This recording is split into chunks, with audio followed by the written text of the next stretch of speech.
ఓం నమో వెంకటేశాయ. నీలాబ్జవృందసదృశం పరిపూర్ణదేహం దిక్పాలకాదిసురసేవితపాదపద్మం పీతాంబరం కనకకుండలశోభితాంగం సీతాపతిం రఘుపతిం సతతం భజామి. నీలి కలువల వలె ప్రకాశిస్తున్నటువంటి శరీర కాంతి గలవాడు, దిక్పాలకాది దేవతలచే ఎల్లప్పుడూ పూజింపబడువాడు, రత్న కుండలములను పీతాంబరమును ధరించి భక్తులను అనుగ్రహిస్తున్నటువంటి శ్రీరామచంద్రునికి నమస్కరిస్తూ తదభిన్న స్వరూపుడైనటువంటి ఆ శ్రీనివాసుని యొక్క దయా విశేషం చేత సమస్త మానవాళికి ధర్మ తత్పరతను సకల కార్యసిద్ధిని చేకూర్చాలన్నటువంటి సంకల్పంతో తిరుమల తిరుపతి దేవస్థానం వారు నిర్వహిస్తున్నటువంటి శ్రీమద్ రామాయణం అయోధ్యాకాండ ప్రవచన పారాయణ కార్యక్రమంలో నేటికి మనం 297వ రోజులోకి ప్రవేశించాం. ఈ కార్యక్రమంలో ముందుగా శ్రీ త్యాగరాజస్వామి వారి కీర్తన అయినటువంటి మేలుకోవయ్యా మేలుకో రామా అనేటటువంటి కీర్తనను శ్రీమతి డాక్టర్ ఏ విజయలక్ష్మి గారు, అన్నమాచార్య ప్రాజెక్టు కళాకారులు వారి బృందం యొక్క సహకారంతో ఆలపిస్తారు. శ్రవణం చేద్దాం. ఓం నమో వెంకటేశాయ. సంకీర్తనను ఎంతో చక్కగా శ్రవణం చేశాం. ఇక ఇప్పుడు శ్రీ గురు ధ్యానపూర్వకంగా సంకల్పవాక్యాలను అందరము కలిసి పలుకుతూ ఈ కార్యక్రమాన్ని ప్రారంభం చేసుకుందాం. శ్రీ గురు ధ్యానం. గురుర్బ్రహ్మా గురుర్విష్ణు గురుర్దేవో మహేశ్వరః గురుః సాక్షాత్ పరం బ్రహ్మ తస్మై శ్రీ గురవే నమః. శ్రీనివాస ధ్యానం. శ్రీ వెంకటాద్రినిలయః కమలాకాముకః పుమాన్ అభంగర విభూతిర్నః స్తరంగయతు మంగళం. అథ సంకల్పః. శ్రీమదాదివరాహ క్షేత్రే విరాజమానస్య శ్రీ పద్మావతీ జానే అఖిలాండకోటి బ్రహ్మాండ నాయకస్య శ్రీరామచంద్ర రూపాంతరస్య భగవతః శ్రీ వెంకటేశ్వర స్వామినః సన్నిధౌ హనుమత్ సీతా లక్ష్మణ భరత శత్రుఘ్న పరివార సమేత శ్రీరామచంద్ర పరబ్రహ్మణః పరిపూర్ణానుగ్రహేణ అస్మిన్ భువనే సమస్తాధివ్యాధీనాం నివారణార్థం భారతవర్షే విద్యావిత్తవాణిజ్య కృషి వైద్య వైజ్ఞానిక దేశరక్షణాదిరంగేషు విద్యమానానాం ఆస్తిక మహాజనానాం సర్వేషాం సకుటుంబానాం ఆయురారోగ్యైశ్వర్య సద్బుద్ధిత్యాది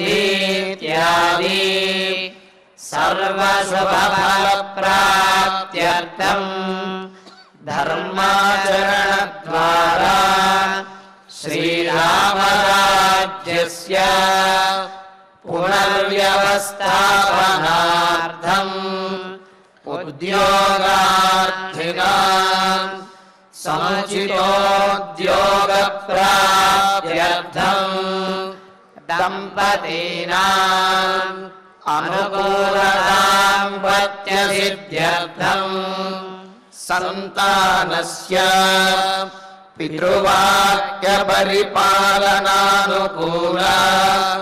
బుద్ధి ప్రచోదనార్థం సకల కార్య సిద్ధ్యర్థం గో సంరక్షణార్థం చ శ్రీమద్వాల్మీకి రామాయణే అయోధ్యాకాండే యథాశక్తి శ్లోకవ్యాఖ్యాన పురస్సరం त्रयस्त्रिंशत्सर्गश्लोकपारायणं तथा श्रीधन्वन्तरि मन्त्रपारायणं च अन्योन्यसाहाय्येन आचार्यमुखेन करिष्यामहे।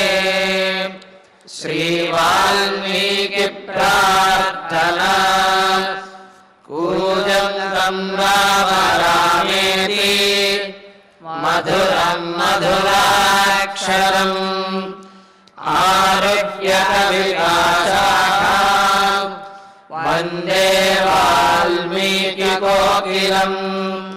श्री आञ्जनेय प्रार्थना मनोजवं मारुततुल्यवेगम् जितेन्द्रियं बुद्धिमतां वरिष्ठम् वातात्मजं वानरयोधमत्यं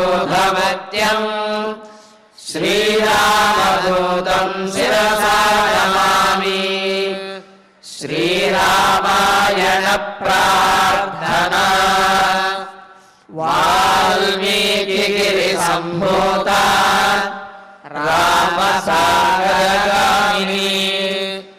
पुनादिभुवनं पुण्या रामायण महानदी। श्रीराम प्रार्थना अयोध्याख्येतुर्मध्ये त्यक्त्वा राज्यं गिरौ वसन् पादुके भरतायादात् स रामः शरणं मम। श्रीरामचन्द्र परब्रह्मणे नमः।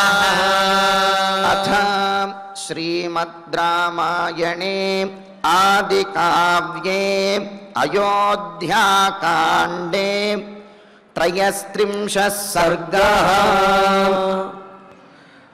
శ్రీమన్నారాయణ చరణౌ శరణం ప్రపద్యే శ్రీమతే నారాయణాయ నమః శ్రీరామాయ నమః.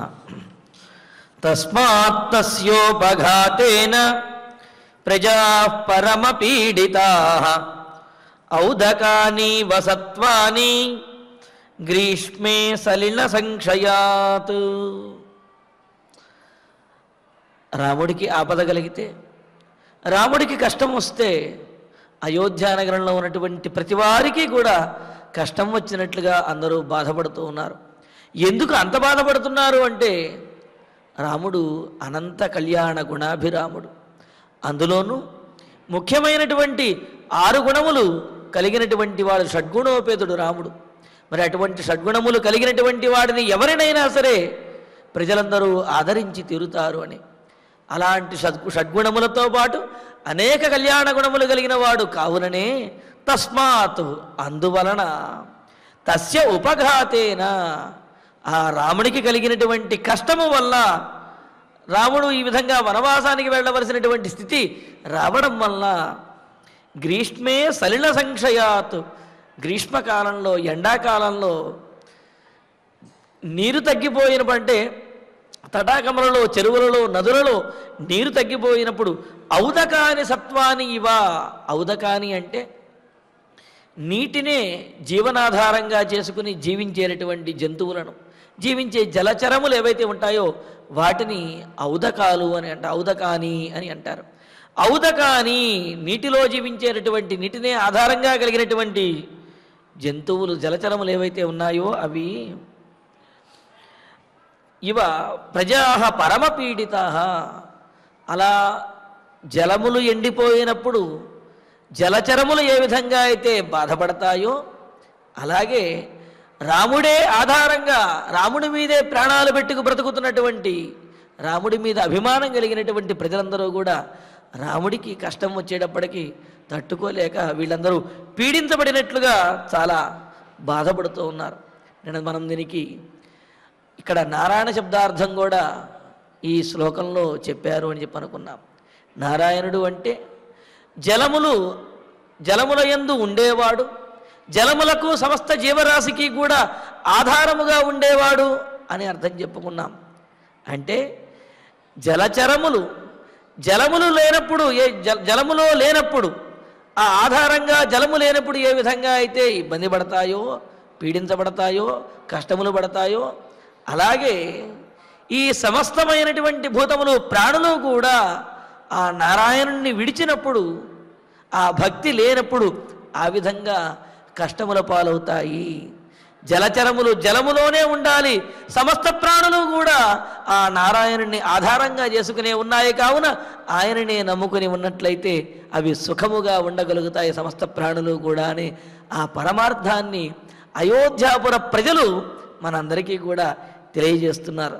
మరి ఆ తరువాత పీడయా పీడితం సర్వం జగదస్య జగత్పతే మూలస్యేమోపఘాతేన వృక్ష పుష్పఫలోపగః. చక్కటి వృక్షం పుష్పముల చేత ఫలముల చేత కూడా నిండి ఉన్నది. చూస్తుంటేనే ఆనందం కలుగుతున్నది. ఆ వృక్షం కూడా ఎంతో ఆనందంగా ఉన్నది. ఆ వృక్షాన్ని ఆకులు రాల్చటమో, కొమ్మ మీద కొట్టడమో ఇలా కాకుండా వృక్షము యొక్క తల్లి వేరు, మూలం ఎక్కడైతే ఉన్నదో వేరు, ఆ వేరు గనక నరికి వేశారనుకోండి ఏమవుతుంది ఆ వృక్షం?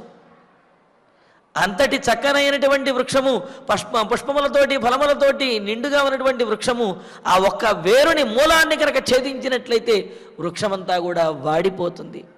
అలాగే జగత్పతే అస్య పీడయ, ఈ జగత్తుకి ఆధారభూతుడైనటువంటి అస్య సకల గుణాభిరాముడైన రామునికి పీడయ కష్టము కలిగించడం ద్వారా, రాముణ్ణి అయోధ్యానగరం నుండి పంపించి వనవాసానికి పంపించడం అనే కష్టాన్ని కలిగించడం ద్వారా సర్వం జగత్, ఈ ప్రపంచమంతా కూడా పీడించబడిందిట.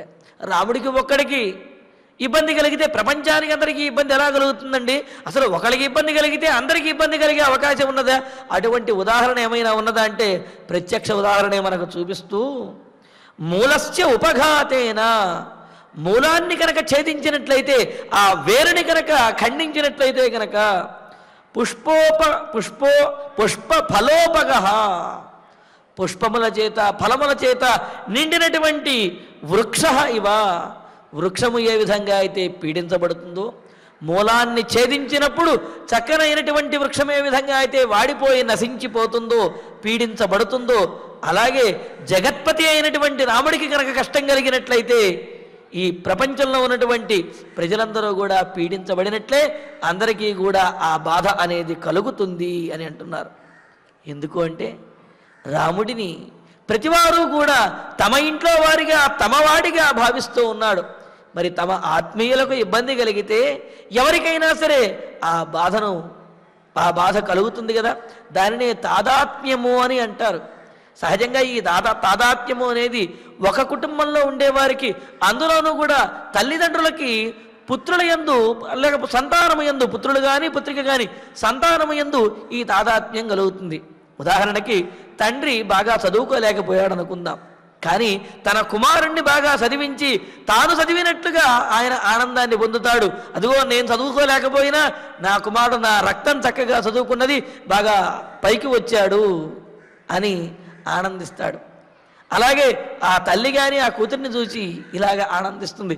ఇలాగా ఇతరులకు కలిగినటువంటి సుఖాన్ని, ఇతరులకు కలిగినటువంటి దుఃఖాన్ని తమకే కలిగినట్లుగా భావించినటువంటి వారు ఇంట్లో కుటుంబ సభ్యులు, ఆత్మీయులు ఎవరైతే ఉంటారో వారికి అటువంటి భావాలు ఉంటాయి.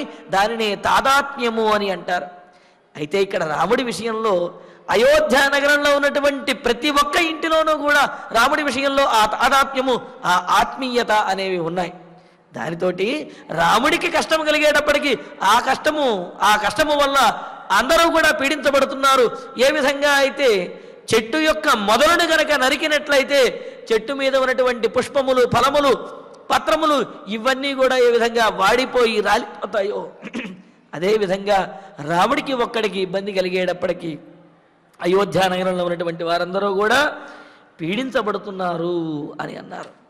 వేరుకి చెట్టుకి అదేవిధంగా పుష్పములకి ఫలములకి ఎటువంటి సంబంధం ఉన్నదో అలాగే పరమాత్మకు ఈ ప్రపంచానికి అలాగే ప్రపంచంలో ఉన్నటువంటి మనబోటి జీవరాశికి సమస్తమైనటువంటి ప్రాణకోటికి కూడా అటువంటి సంబంధమే ఉన్నది అని అన్నారు. కావున పరమాత్మము ఈ ప్రపంచానికి ఆధారభూతము, మనకు ఈ ప్రపంచం ఆధారభూతము, వెరసి మనందరికీ కూడా పరమాత్మే ఆధారభూతము.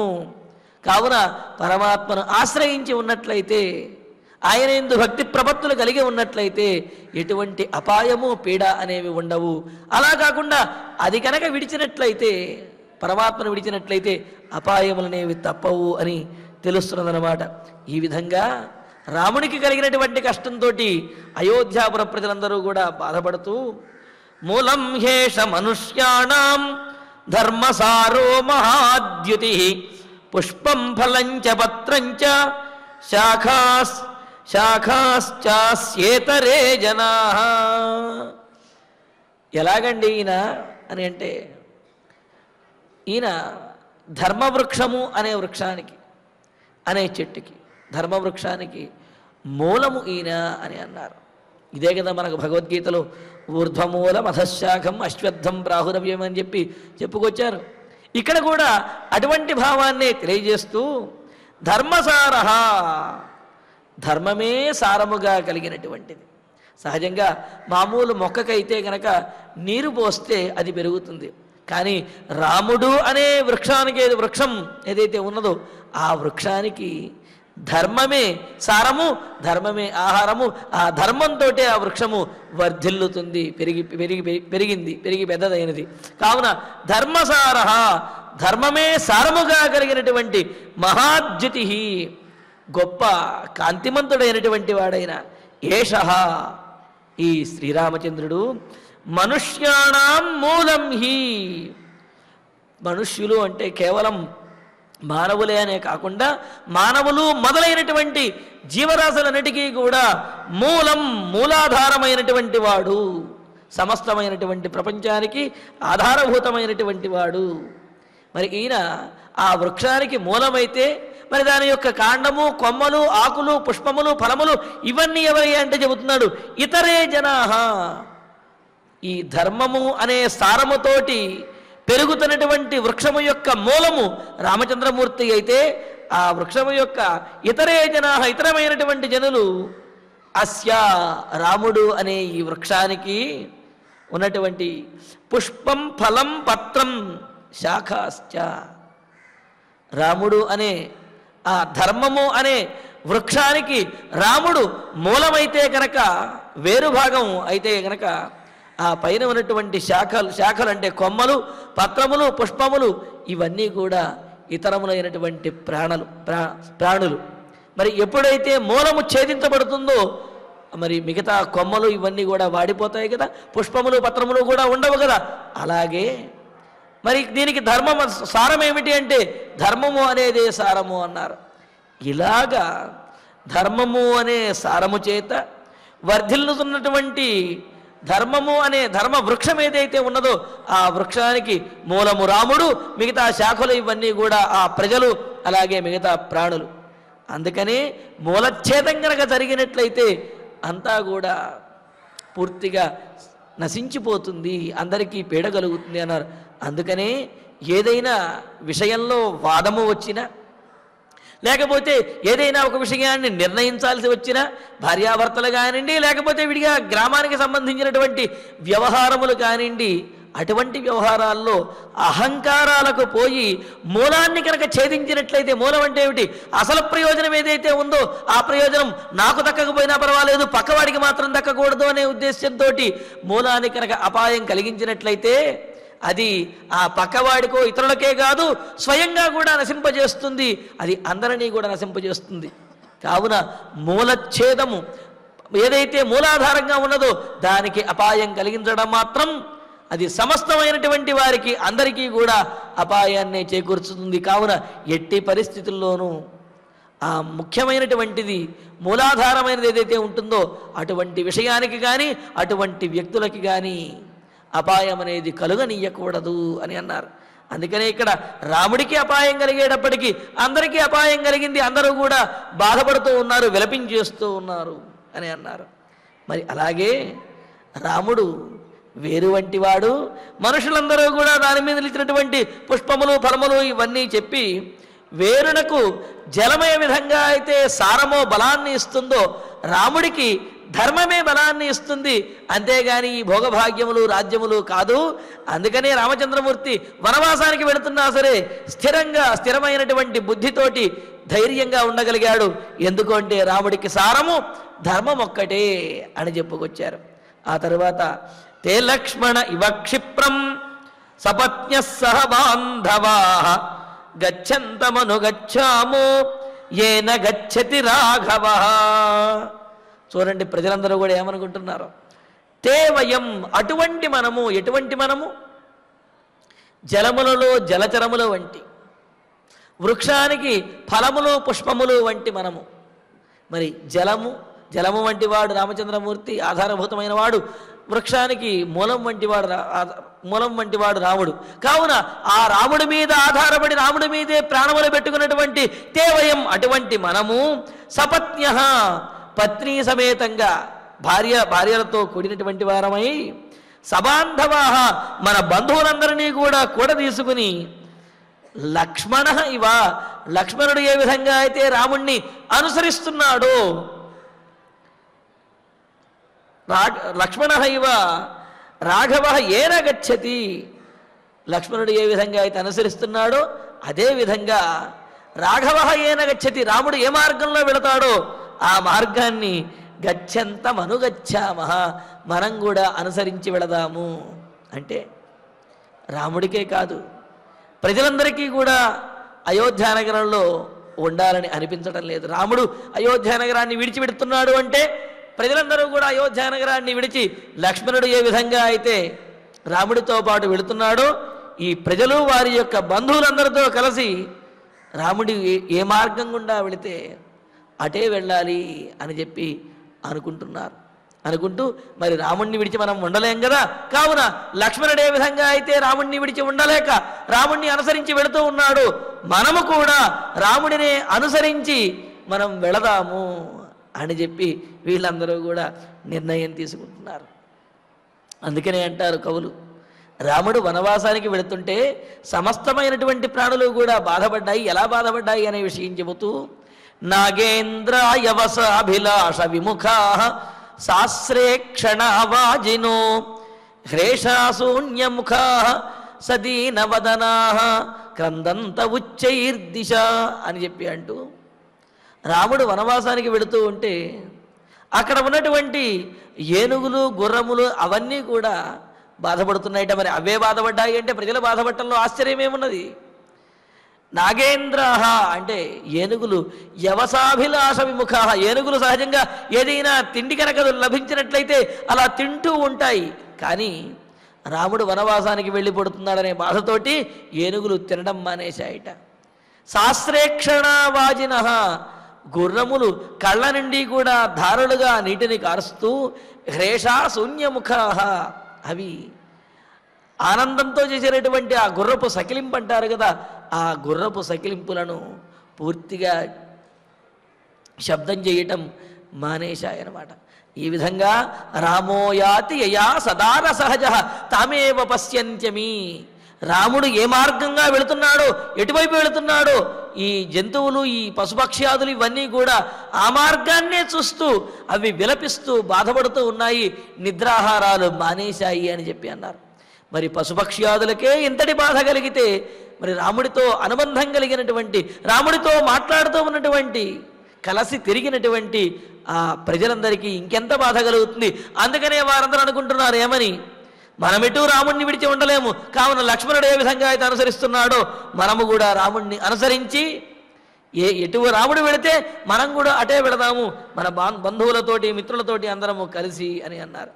అని ఇంకా అంటున్నారు, ఉద్యానాని పరిత్యజ్య క్షేత్రాణి చ గృహాణి చ ఏక దుఃఖ సుఖారామ రామం అనుగచ్చామ ధార్మికం.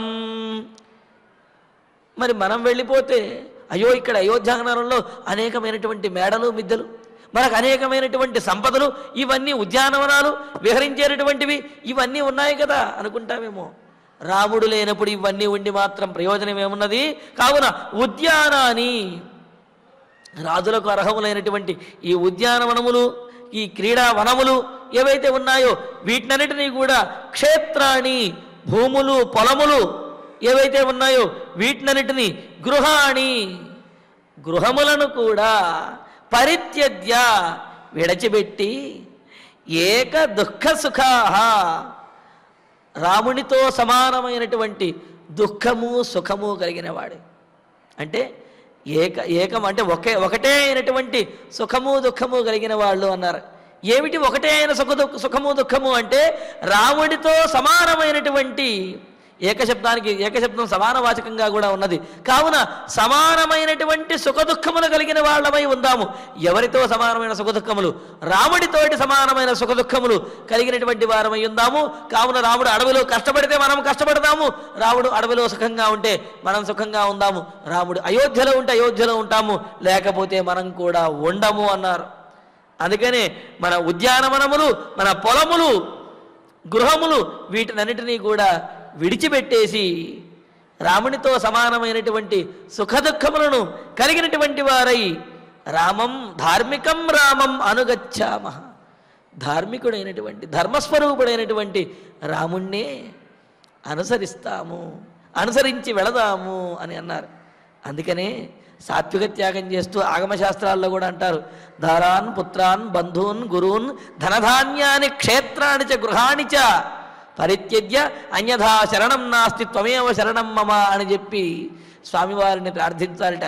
స్వామి, ఈ లోకంలో ఉన్నటువంటి ఐహికమైనటువంటి భోగభాగ్యాలు కానీ లేకపోతే బాంధవ్యాలు కానీ ఇవేవీ కూడా నాకు శాశ్వతము కాదు, నీ యొక్క అనుగ్రహమే నాకు శాశ్వతము, నువ్వు అనుగ్రహిస్తేనే అది జీవితము, లేకపోతే కాదు అని చెప్పి ఈ విధంగా అనన్య శరణాగతి చేసి స్వామిని అర్చించాలి అని మనకు ఆగమశాస్త్రాలు కూడా తెలియజేస్తున్నాయి.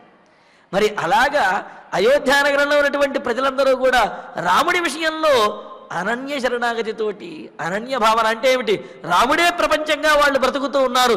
అందుకనే వాళ్ళు వాళ్ళ యొక్క ఉద్యానవనాలు, అదేవిధంగా పొలములు, గృహములు వీటినన్నింటినీ విడిచిపెట్టేసి రాముడికి ఏది సుఖమో అది మనకు సుఖము, రాముడికి ఏది కష్టమో అది మనకు కష్టము, కావున అటువంటి ధార్మికుడైనటువంటి రాముణ్ణి అనుసరించి మనం కూడా వెళదాము అని అందరూ బయలుదేరుతున్నారు. సముద్ధృత విధానాన్ని పరిధ్వస్తాజిరాణి చ ఉపాత్త ధనధాన్యాని హృతసారాణి సర్వశః. ఇంకో మాట చెబుతున్నారు.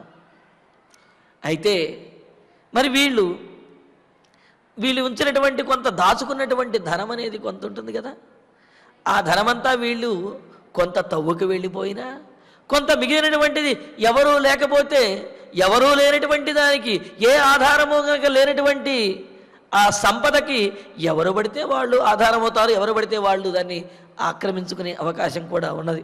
కావున ఇంకా అంటున్నారు, మనం వెళ్ళిపోయిన తర్వాత పరిస్థితి ఎలా ఉంటుందో తెలుసా ఈ అయోధ్యలో అని అంటూ సమృద్ధ విధానాన్ని నిధానాన్ని అని కూడా అన్నారు.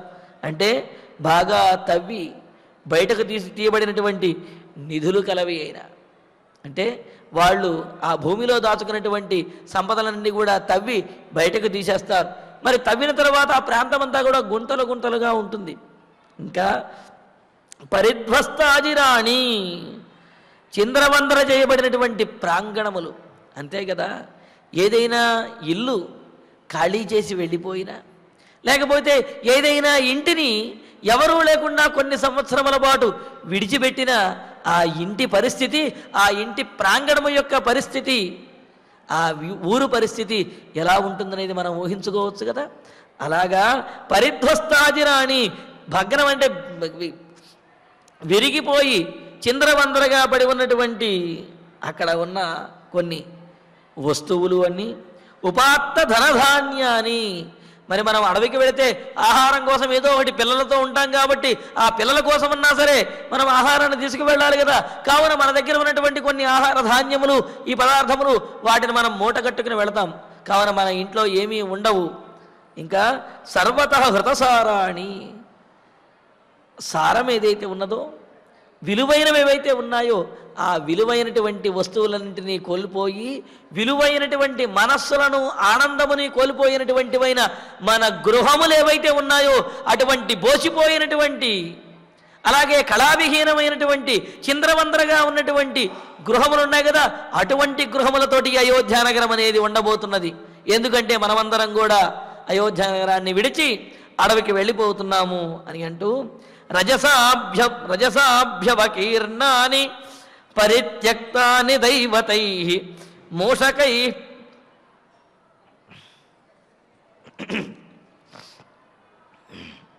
మూషకై పరిధావద్భిః ఉద్బిలైరావృతాని చ. మూషకై పరిధావద్భిః అని అన్నారు చూడండి ఇక్కడ. ఇక మనం వెళ్ళిపోయిన తర్వాత ప్రజలందరూ అనుకుంటున్నారు మనం వెళ్ళిపోయిన తర్వాత మన ఇల్లు వాకిళ్ళు ఈ వీధులన్నీ ఎలా ఉంటాయంటూ రజస అభ్యవకీర్ణాని, దుమ్ము ధూళితోటి ఆవరించబడినటువంటివై, అంటే ప్రతిరోజు కాస్త శుభ్రం చేస్తూ నీళ్లు చల్లుతూ ఉంటే ఆ ముంగిళ్ళు, ఆ ఇళ్ళు, ఆ ప్రాంగణములు అంతా కూడా శుభ్రంగా ఉంటాయి. కానీ విడిచి వెళ్ళిపోతే పట్టించుకునేవారు లేకపోతే దుమ్ము కొట్టుకుపోయి పాడుపడినటువంటి వాటిలా ఉంటాయి కదా. అదే మాట చెబుతున్నారు. దుమ్ము ధూళి చేత ఆవరించబడినవి దైవతై త్యక్తాని పరిత్యక్తాని, దేవతల చేత విడవబడినటువంటివి అన్నారు. ఏ ఇంట్లో అయితే ప్రతిరోజు కూడా దీపారాధన అనేది జరుగుతుందో, ఏ ఇంటి ముంగిళ్ళలో అయితే ప్రతిరోజు కూడా చక్కటి రంగవల్లులు దిద్దబడి ఉంటాయో, ఏ ఇంటి గడపకు పసుపు రాయబడి ఉంటుందో, ఏ ఇంట్లో ఆనందంగా జనాలు ఉంటారో అటువంటి ఇంట్లోనే భగవంతుడు కూడా వచ్చి నివాసం ఉంటాడు. అటువంటి ఇంట్లోనే లక్ష్మీదేవి నివాసం చేస్తుంది.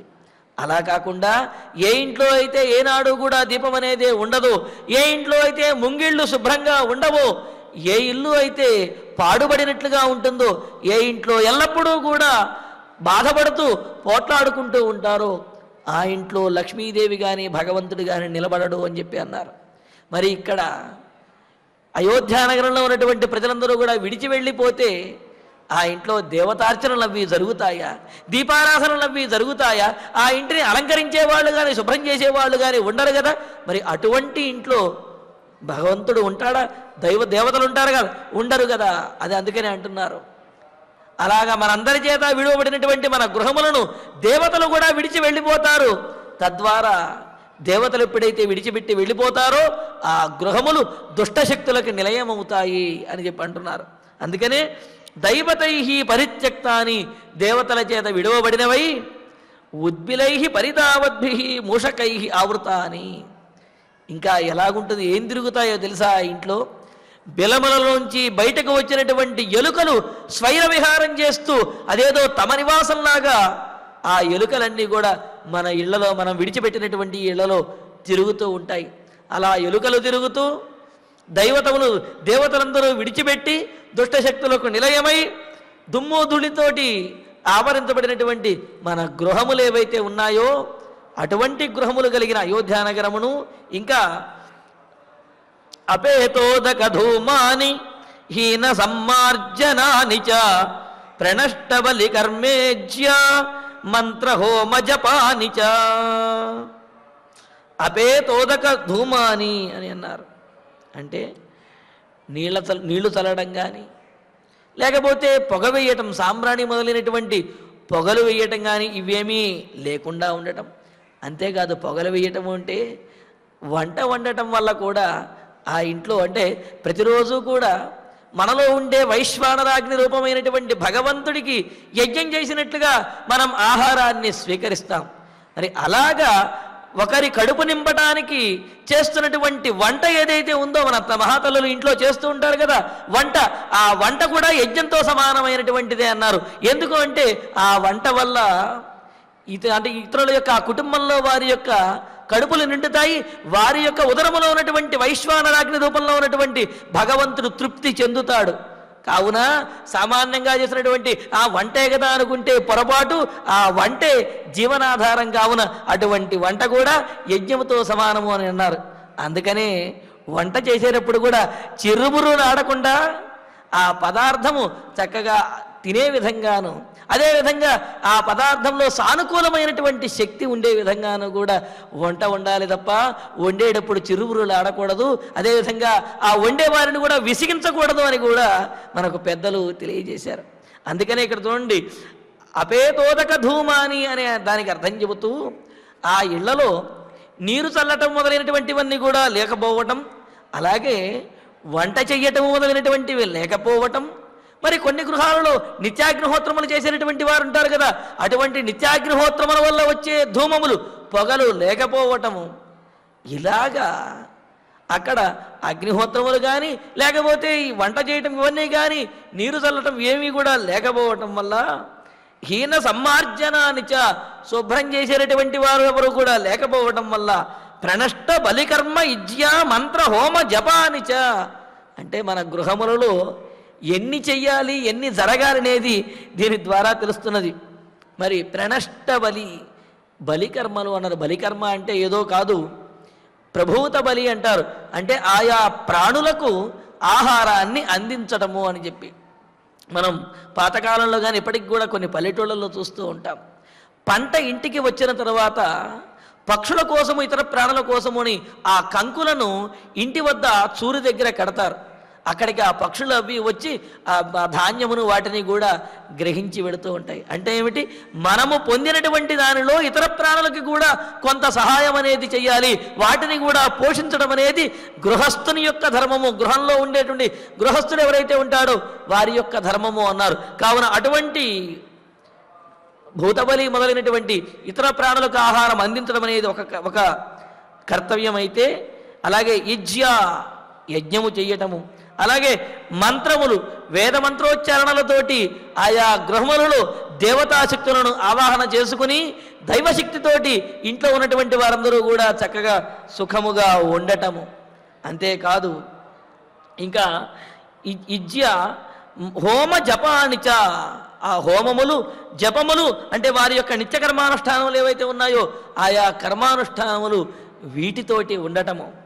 ఇవన్నీ జరుగుతున్నప్పుడు ఆ ఇంట్లో దైవశక్తి, సానుకూలమైనటువంటి శక్తి, పాజిటివ్ ఎనర్జీ అని అంటారు కదా, అదంతా కూడా అక్కడ ఉంటుంది.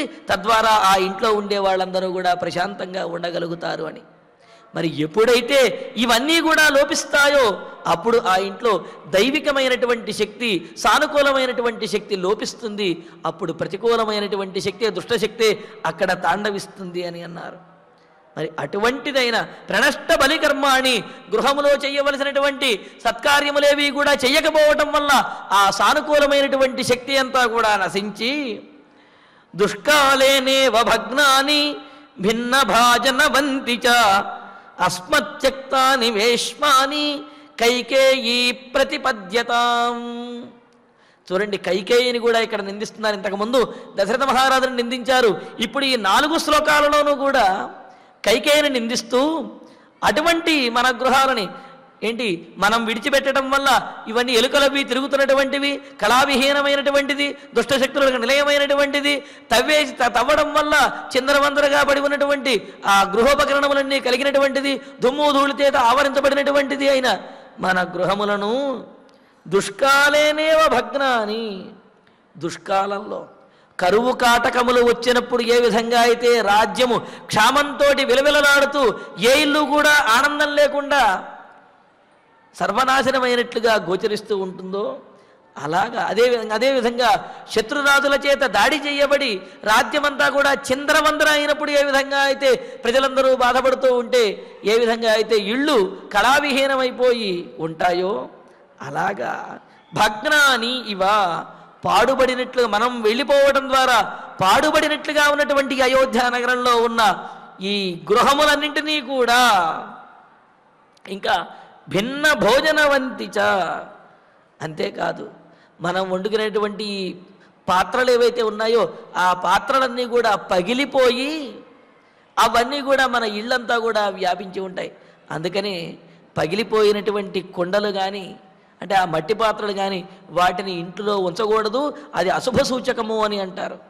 కావున పగిలినటువంటి మట్టి పాత్రలను వాటిని ఉంచరు, వెంటనే మన పెద్దవాళ్ళు కూడా బయటపడేయమని చెప్పేవాళ్ళు, అలాగే చేస్తూ ఉన్నారు. కానీ ఇక్కడ ఇంట్లో ఉన్నటువంటి వీళ్ళు వండుకునే పాత్రలు ఏవైతే ఉన్నాయో ఆ పాత్రలన్నీ కూడా వీళ్ళు వెళ్ళిపోయిన తర్వాత అవన్నీ కూడా పగిలిపోతాయి. అలా పగిలిపోయినటువంటి కుండ పెంకులతోటి ఉన్న మన ఇళ్ళు ఏవైతే ఉంటాయో అటువంటి ఇళ్ళన్నింటినీ కూడా అస్మత్యక్త అని ఇటువంటి ఇళ్ళు మాకు వద్దు అని చెప్పి, రాముడు లేనటువంటి రాజ్యంలో మేము ఉండలేము అని చెప్పి మనం విడిచి వెళ్ళిపోతాం కదా ఆ ఇళ్లలో ఇటువంటి పరిస్థితులు ఉంటాయి కదా, అలాంటి ఇళ్ళని కైకేయి ప్రతిపద్యతాం, ఆ కైకేయి దేవి ఏలుకోనిండి. కేవలము ఆ సింహాసనాన్నే కాదు, అంతఃపురాన్నే కాదు, మన ఇళ్ళన్నీ కూడా కైకేయిని తీసుకోమని చెప్పండి. మన ఇళ్ళు ఎలా ఉంటాయి అని చెప్పి అంటూ, మరి శ్రీరాముడితోటి మనం వనవాసానికి వెళ్ళిపోయిన తర్వాత నిధి నిక్షేపములన్నీ కూడా తవ్వి వేయటం ద్వారా గుంటలు గుంటలుగా పడి ఉంటాయి మన ఇంటి ప్రాంగణములన్నీ కూడా. అలాగే ఈ ధాన్యములు వీటినన్నిటినీ కూడా మన పిల్లల కోసం మనం కొంత తీసుకువెళతాం కావున ఆ ఆహార పదార్థములేవి లేకుండా కనీసం పశుపక్ష్యాదులు కూడా ఇళ్ల దగ్గరికి రావడానికి ఇష్టపడవు, ఆ విధంగా ఉంటాయి. అంతేకాదు దుమ్ము చేత కప్పబడి దుమ్ము ధూళి చేత ఆవృతమైపోయి ప్రవేశించడానికి కూడా అవకాశం లేకుండా ఎలుకలు మొదలైనటువంటి క్షుద్ర జంతువులు స్వైర విహారం చేస్తూ ఉంటాయి.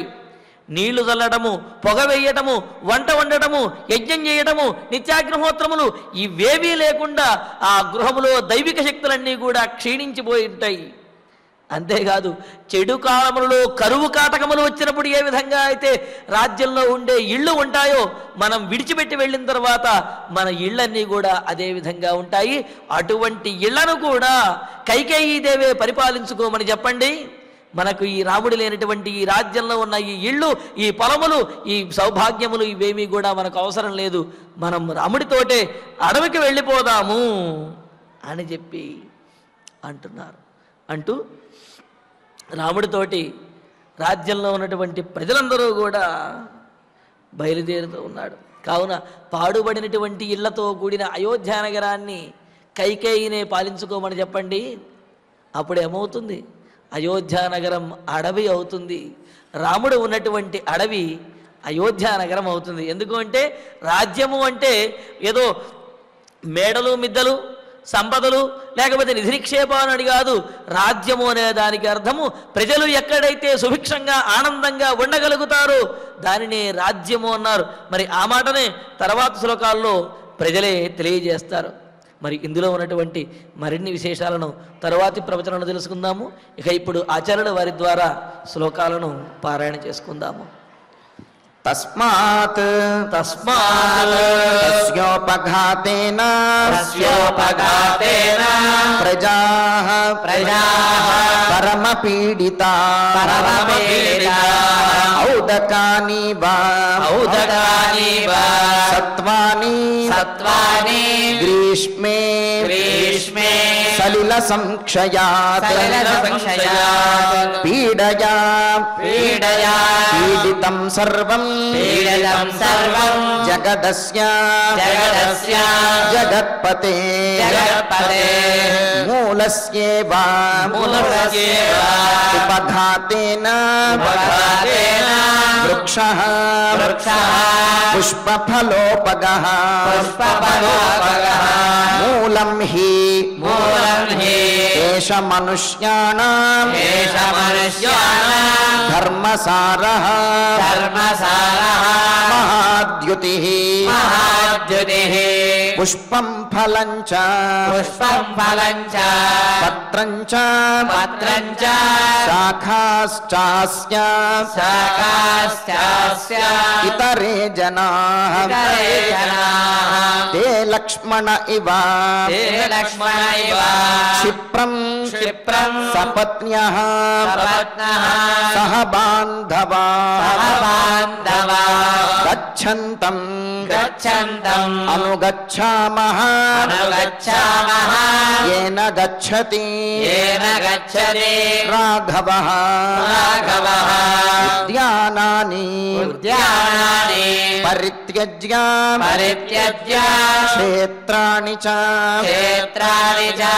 గృహాణి చ గృహాణి చ ఏక దుఃఖ సుఖాః ఏక దుఃఖ సుఖా రామం రామం అనుగచ్ఛామ అనుగచ్ఛామ ధార్మికం ధార్మికం సముద్ధృత సముద్ధృత నిధానాని విధానాని సముద్ధృత నిధానాని సముద్ధృత విధానాని పరిధ్వస్త పరిధ్వస్త జిరాణి చ జిరాణి చ పరిధ్వస్త జిరాణి చ పరిధ్వస్త జిరాణి చ ఉపాత్త ఉపాత్త ధనధాన్యాని ధనధాన్యాని కృతసారాణి కృతసారాణి సర్వశః సర్వశః రజసా రజసా అభ్యవకీర్ణాని అభ్యవకీర్ణాని పరిత్యక్తాని పరిత్యక్తాని దైవతైః దైవతైః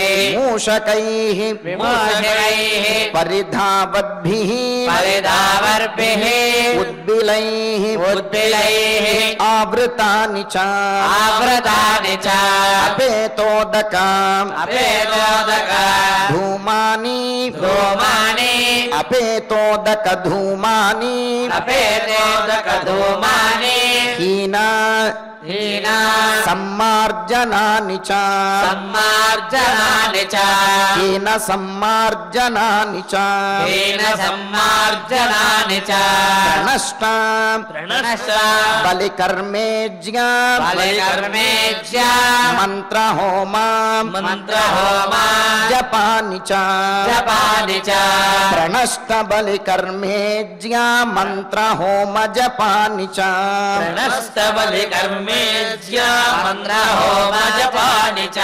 దుష్కాలేనేవ దుష్కాలేనేవ భగ్నాని భగ్నాని భిన్న భిన్న భాజనవంతి చ భాజనవల్లి చ భిన్న భాజనవంతి చ భిన్న భాజనవల్లి చ అస్మత్యక్తాని అస్మత్యక్తాని వేష్మాని వేష్మాని కైకేయీ కైకేయీ ప్రతిపద్యతాం ప్రతిపద్యతాం యార్షే ఇత్యార్షే శ్రీమద్ రామాయణే శ్రీమద్ రామాయణే ఆదికావ్యే ఆదికావ్యే అయోధ్యాకాండే అయోధ్యాకాండే త్రయస్త్రింశే సర్గే త్రయస్త్రింశే సర్గే నవశ్లోకాః నవశ్లోకాః ఫలశ్రుతి నుండి మంగళాంతం వరకు అందరము కలిసి పఠిద్దాం.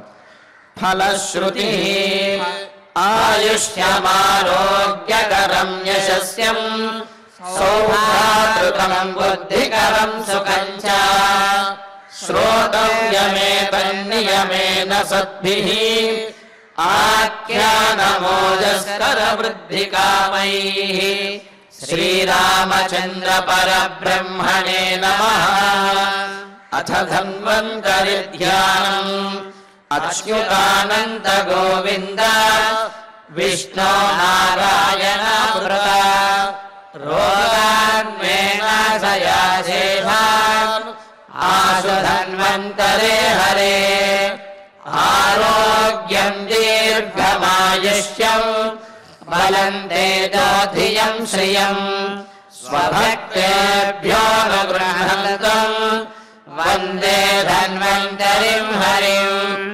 ధన్వంతరేరిమం శ్లోకం భక్త్యా నిత్యం పఠంతి యే అనారోగ్యం న తేషాం స్యాత్ సుఖం జీవంతి యే చిరం. ఓం నమో భగవతే వాసుదేవాయ ధన్వంతరయే అమృతకలశహస్తాయ వజ్రజలోకహస్తాయ సర్వామయవినాశనాయ త్రైలోక్యనాథాయ మహావిష్ణవే స్వాహా. ఓం వాసుదేవాయ విద్మహే సుధాహస్తాయ ధీమహి తన్నో ధన్వంతరి ప్రచోదయాత్.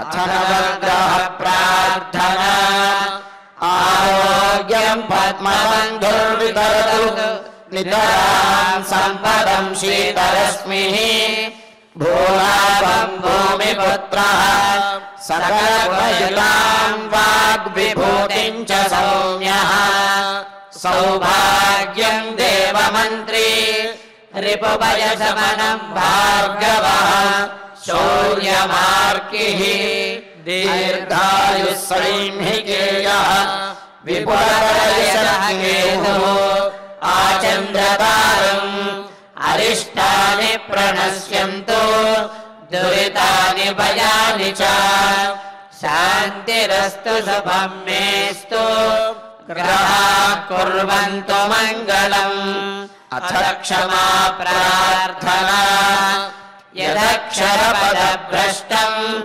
మాత్రాహీనం చ యద్భవేత్ తత్సర్వం క్షమ్యతాం దేవ నారాయణ నమోస్తుతే అథ భగవత్సమర్పణం కాయేన వాచా మనసేంద్రియైర్వా బుద్ధ్యాత్మనా వా ప్రకృతే స్వభావాత్ కరోమి యద్యత్ సకలం పరస్మై నారాయణాయేతి సమర్పయామి అథ మంగళం శ్రియకాంతాయ కళ్యాణ నిధయే నిధయేర్దినాం శ్రీవేంకటనివాసాయ శ్రీనివాసాయ మంగళం. అనురాగానికి అమ్మ ఆదర్శం, ఆరోగ్యానికి Shri Sai homeo stores and clinic. అనుభవం, అర్హత, అంకిత భావం కల డాక్టర్లచే చికిత్స. అన్ని రకాల ఆరోగ్య సమస్యలకు నమ్మకమైన ఎంపిక Shri Sai homeo stores and clinic. Diabetes, కీళ్ల నొప్పులు, సయాటికా, వెన్నుముక సమస్యలు, థైరాయిడ్, నిద్రలేమి, మానసిక సమస్యలు, ఋతు సమస్యలు, అన్ని రకాల దీర్ఘకాలిక వ్యాధులకు ప్రత్యేక హోమియో వైద్యం. అందరికీ అందుబాటులో అంతర్జాతీయ హోమియో వైద్యం Sri Sai homeo stores and clinic. మీ ఆరోగ్య సమస్య ఏదైనా ఇప్పుడు పరిష్కారం సాధ్యం. సైడ్ ఎఫెక్ట్ లేని వైద్యంతో సంపూర్ణ ఆరోగ్యం కొరకు సంప్రదించండి Sri Sai homeo clinic and stores, Bhavani Nagar, Ambedkar Nagar road, old Alwal, Secunderabad. సంప్రదించాల్సిన ఫోన్ నంబర్స్ 9000751751 మరియు 9000422525.